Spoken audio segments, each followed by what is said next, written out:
I'm here with the folks from the Fort Collins Museum of Discovery. I'm helping them with their fundraising event on Saturday night. Very excited about that. So thanks for joining us today. Thank you. Who wants to tell us about the event? Let's just start off and say, hey, what are we doing on Saturday? All right. So the event is called the Discovery Dash, and this is our annual fundraising event for the museum. It's a fun-filled evening. We're going to have food and drink for all the participants. And the event itself is a scavenger hunt around Old Town, Fort Collins.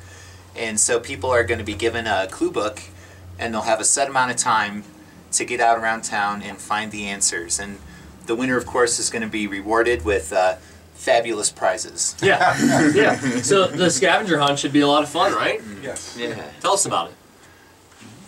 Go ahead. Our team in the History Archive writes up a whole bunch of really clever clues related to history and buildings around Old Town. And contrary to popular belief, it is not. You do not have to be a history expert to solve these clues. You just have to be able to figure out some very clever puns. Okay, clever puns. People love clever puns. Brent is actually the clue writer, so Yeah, that's why I don't talk much about it, because I just write them and then hand them off and challenge people to go out and find them. But we've done this a number of times over the years, and it's always been a great time. People come in costume and they create their own themes, or they play along with the theme of this year, which is the sort of the Wild West, the biggest hoedown west of the Mississippi.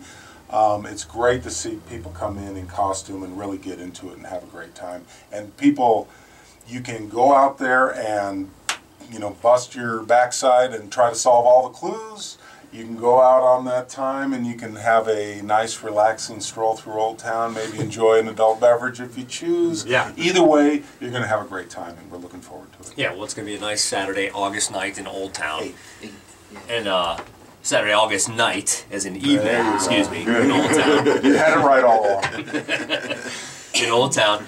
And people want to get behind you because the Fort Collins Museum of Discovery is just so cool. I mean, I've experienced the dome. Y'all are reaching forward into the future, reaching back into history at the same time, all in a really accessible way that caters to kids and adults.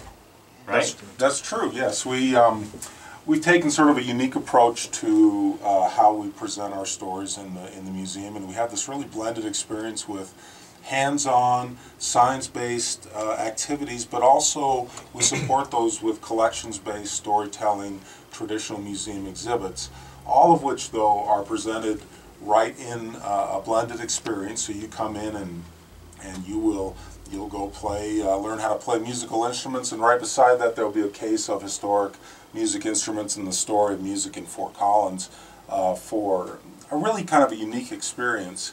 And so we do look back and we try to look at the global themes and try to tell them through our local stories. Yeah. And we try to really bring things down to make a personal connection to how you fit in Fort Collins, how you fit in the world. So we do that looking back. We also, as you say, we look forward. We've got this great dome that provides opportunities for all kinds of programming and educational programming and fun things to do. Yeah, yeah, and it's there's lights and things shine, and you can touch them, and you can play with them, and you can make all kinds of noise. And I grew up with the Carnegie Museum of Natural History, and it was absolutely amazing. But it was like, don't touch anything, keep your voice down, So it was like, oh, I'm so excited to go to the museum, kind of, Well, we're trying to. We love the Carnegie Museum of Natural History. It's amazing. And there's all kinds of aspects of that go into our museum as well. But it is definitely an engaging, active experience. It is, at times, if you're in there with a group of 154th graders, it's going to be very active, very engaging. Yeah. But there's something for everyone, and we encourage people to come down, and if they haven't been there, to come give us a chance and explore all the things we have to offer. Yeah. Just to say, too, along with all those great exhibits, we do have a lot of programming that we offer, too. So we're just wrapping up our summer programs for the year.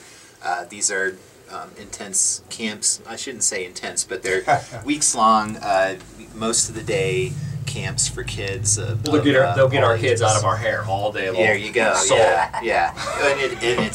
And it's a really good experience for them. They're getting some fun activities to do, and they're actually learning from that experience as well. And they really run the gamut. You go all the way back to spending a week in a one-room schoolhouse, learning for kids what it was like to be going to school in the 19th century, all the way up to we have a camp that you can learn how to make movies for the Dome. Yeah. And music camps and across the board. Kathy? In addition to all of the programs that we do for kids and things that are friendly for children, we also do a lot of things for adults.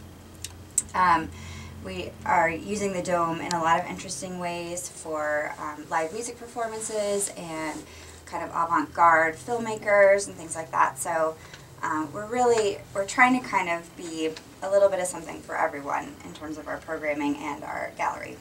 Cool. Well, I just appreciate the approach because, like we said, the old museums were awesome. They did a great job, but there was the hands-off kind of attitude, and like the hands-on attitude's way more fun all day. So, way to mold with the times. We appreciate it. Yeah.